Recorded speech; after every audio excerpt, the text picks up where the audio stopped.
What if you could crack the code to a new life-saving drug, not in a decade, but in just a few months? Well, that's the kind of power we're talking about today. See, it's not just about having brilliant ideas, it's about having the massive computational muscle to actually bring them to life. So we're going to dive into this super ambitious project of building a global computer and how it's being designed to fuel the next wave of human breakthroughs. Seriously, let's think about this for a second. Just picture a brilliant researcher, right? They're on the verge of a discovery that could change absolutely everything. Maybe a new source of clean energy or a way to finally model and reverse climate change. But their idea? It's just trapped. It's a concept on a whiteboard, all because they don't have the sheer computing power to simulate their theories and prove that they'll work. So, what happens then?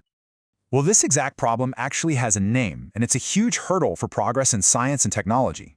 People call it the innovation gap. Okay, so here's the heart of the issue. It's this massive disconnect. On one side of this giant chasm, you've got these brilliant minds with world-changing ideas. And on the other side, the powerful computing and the collaborative networks they need are just out of reach. And this gap, it doesn't just slow things down. It can completely stop incredible ideas dead in their tracks before they ever get a chance to even start. But what if we could build a bridge across that chasm?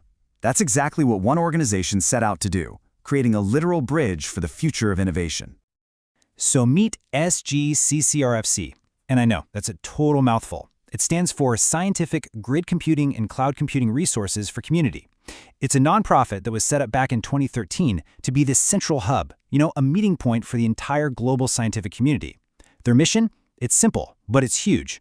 Connect the world's best minds with the state-of-the-art cloud and grid computing resources they desperately need to do their work. And there's so much more than just a service provider. They are building a real, multi-lane bridge. They connect people to other people, forging these amazing collaborations that might never have happened otherwise. They connect ideas to infrastructure, which allows a theory to actually become a reality. It's all about creating this complete ecosystem where innovation can finally just flourish. So how does an organization actually build something this powerful? I mean, it's not just some lofty idea. Their entire approach is built on a foundation of solid, real-world pillars. What's really remarkable here is just how comprehensive their strategy is. It's not just about one thing. Of course, they provide direct access to cloud infrastructure. That's the bedrock. But they also build the human network through global conferences, and they foster the next generation with educational workshops. They even focus on sustainable, eco-friendly computing, making sure that the progress we make today doesn't come at a cost to the future. It's a totally holistic approach to lift up the entire scientific community. Let's just zoom in on one of those pillars for a moment: mentorship. This is way more than just a few friendly chats. It's a structured bridge that connects emerging talent with seasoned professionals.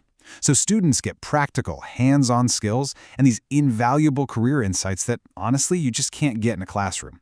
And in return, the experienced pros get to share their real-world expertise and help shape the future of their own field. This is how knowledge gets passed down and how careers are truly launched. And this is how it all comes together to fuel actual research. The process is really just a logical escalation. It all starts by providing the essential tools, access to the hardware and the data, but they don't stop there. They kind of act as a matchmaker, fostering collaboration between academic and industry partners who can then use those tools together. And the result? Groundbreaking research projects that push the known boundaries of what we all thought was possible. But the ambition here doesn't just stop with the challenges of today. Nope. They're thinking on a scale that is truly mind-boggling. They've actually laid out a 100-year vision. Just take a moment and really let that sink in. A vision 2020 to 2120. This isn't just some mission statement. It's a century-long commitment. It means that leaders in both technology and academia have agreed to build an institution and a network that will outlast all of us, all for the benefit of generations to come. It's incredible. This timeline really puts that ambition into perspective, doesn't it? They aren't planning for the next fiscal quarter. They're planning for the next century. The vision kicked off in 2020 with the absolutely audacious goal of creating a deeply connected and innovative world by the year 2120. This is what legacy-level thinking looks like in practice. So why does all of this matter so much?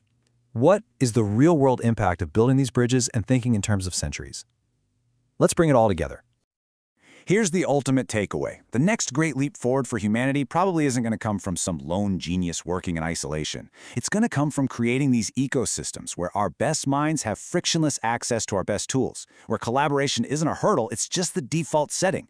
Progress is a team sport, and organizations like SGCR-FOC are building the playing field. So, by connecting people, ideas, and infrastructure on a global scale, we've basically built a powerful new engine for discovery. And that leaves us with just one question. What's the next great frontier we can unlock together?